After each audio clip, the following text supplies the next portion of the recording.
As we all know, queue is a linear data structure that works on the principle of FIFO.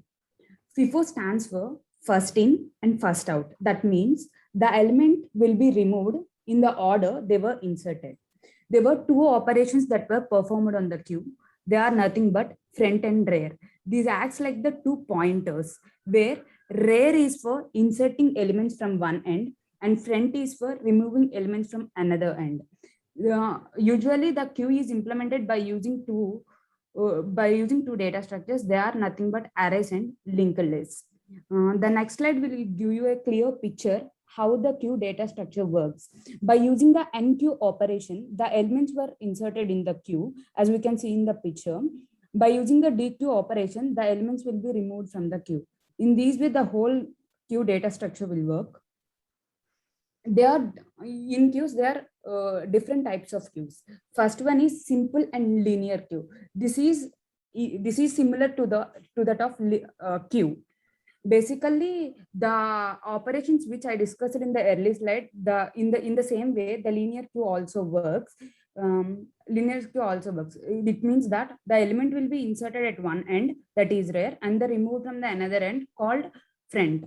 Abstract data type. When we come across these words, many of us don't know what's the exact meaning of the abstract data type.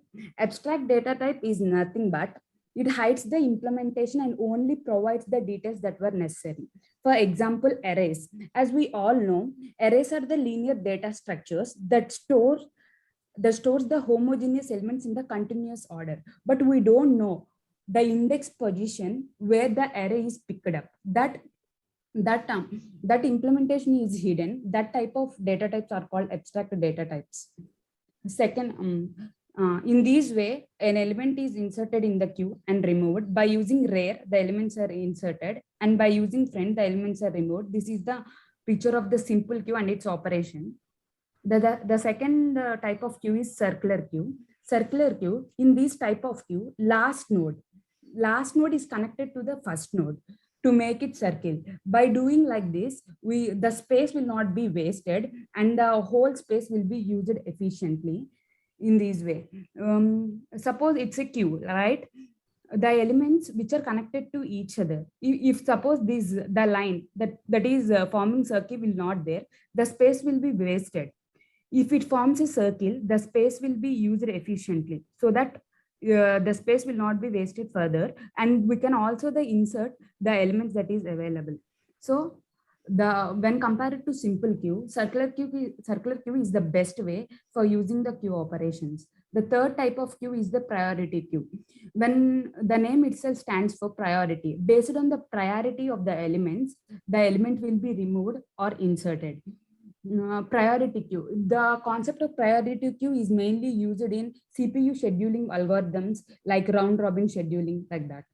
For example of priority queue is that there were 7 different elements: 21, 24, 37, 61, 82, 97. The highest priority is of 97, so that the 97 element will be removed first, and later on 82, 61. The process continues till the first element. And the last queue is DQ. DQ stands for double-ended queue. In these type of queues, both the elements will be inserted and removed from both the ends. By using front and rear pointers, the element will be inserted and the element will be deleted. But the implementation of DQ is a little bit tricky, as we use two kinds of pointers in it. This is the example for NQ, and as there is no need to explain of these terms, as NQ stands for insertion of an element in the queue and DQ stands for deleting an element of the queue. This is the clear idea of how DQ operation will work. Front, back. At a time we are inserting the elements, and at the same time we are removing the elements by using front and back. Operations performed on queue. NQ, DQ are the operations performed on queue. NQ is for storing an element or adding an element. DQ is for removing the element. Peak is nothing but it gives the idea of the element of the first element that is in the queue is full. Whether we check, while inserting the elements, we check whether the queue is full or empty. These are the two functionalities that gives the idea of full and empty. References. By using these references, I prepared the PPT. Thank you, sir.